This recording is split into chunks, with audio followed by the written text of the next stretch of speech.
Hi there, it's Angie from Twin Flames Universe, and I'm here today with your weekly Twin Flame Oracle card reading. Thank you for joining me today.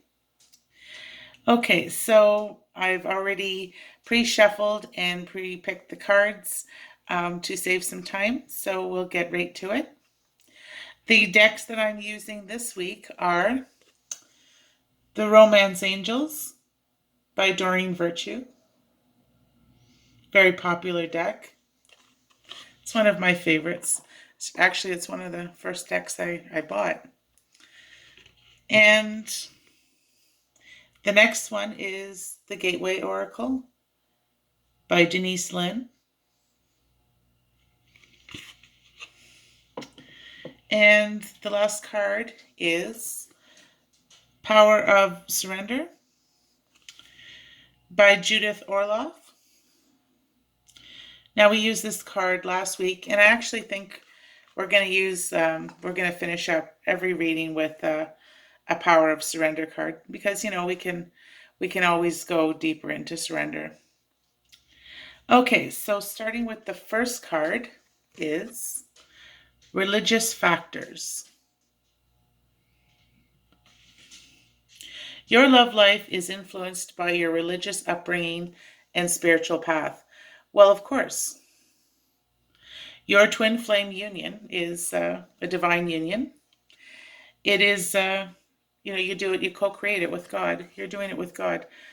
You're achieving harmonious union with God.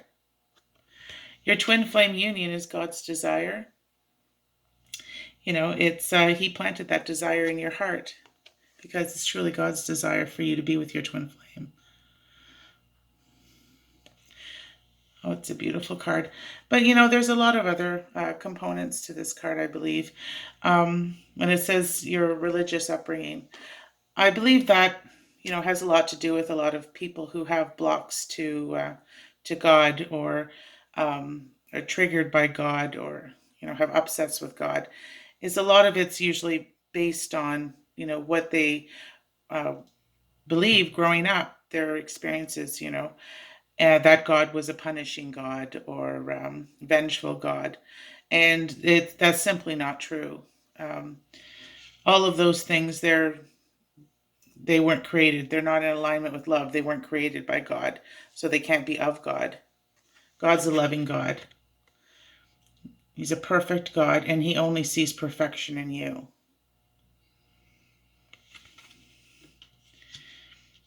We manifest our experiences, based on our beliefs. And, a lot of times, people blame God for it, but God's always loving you and always encouraging you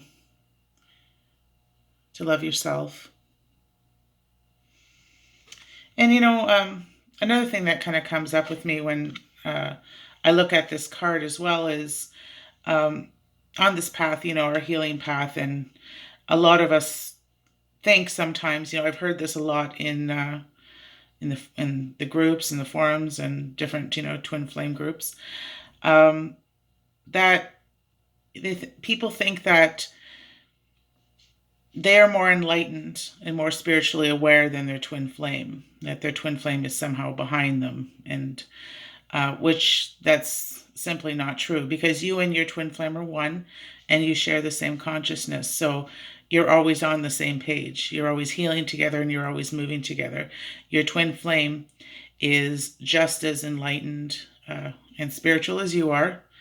And if it seems like they're not, it could just be showing in a different way or just showing you where you need to work on your connection with God.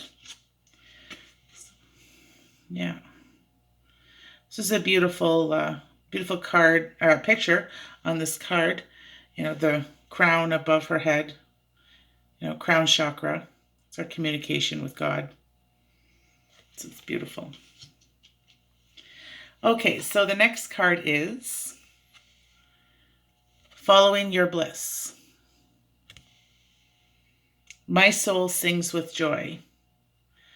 And this is a beautiful card, just about, just enjoying life, just finding happiness and divinity in all things. It's a excellent life purpose card because, that's what we do. We just follow our bliss. We follow our passion, you know, um, and, it reveals, what our purpose here, what our life purpose. Just follow your bliss. That's a beautiful card. Just enjoying life, just surrendering to what is, and just letting everything be revealed. You just, choosing to love yourself, choosing to live in peace. Beautiful.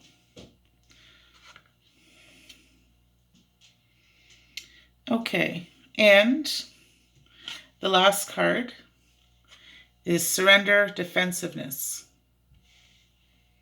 Defensiveness is a sign of weakness. To communicate in a more empowered way, stay centered and hear someone out. Then then offer a clear, non-defensive response. Now that is a perfect card, because really all defensiveness is triggering. So if someone is bringing something up in you and you find yourself, you're getting defensive, and it's just either there's a part of you that doesn't believe it within yourself, and you feel like you have to fight for it instead of just claiming it, or they're just bringing something up that, is just bringing up something to heal. And that's all it is, just triggering. So there's no need to be defensive. If you feel like, something's coming up and it's upsetting you, or you feel like you're getting defensive, you can't fix anything on the external. Everything is always done internally with the mirror exercise. So, and these triggers are happening. They're bringing up upsets that are revealed blocks, and can certainly be taken care of with the mirror exercise. No need to get defensive. No need to lose your cool. Just be cool and do the mirror exercise. Perfect. So that is your reading for this week. Religious factors. Just going deeper into union with God. Claiming that divine union. And your twin flame is moving along with you. Following your bliss, following your passion, just enjoying life, choosing peace, and to surrender defensiveness. No need to get upset. Just do the mirror exercise. Mirror exercise, bliss. Mirror exercise, union with God. Harmonious union with God, harmonious union with your twin flame. Perfect. Okay, so please join me next Sunday for the next weekly oracle card reading. I really enjoyed spending this time with you. So please, if you haven't already, please subscribe to our channel, share it everywhere, spread the word, and we'll have lots of great content coming up. Also, please check the description for a link to more of our resources. And we'd love to see you in our Facebook group, Twin Flames Universe Open Forum. Until next week, take care. Have a great day. Bye now.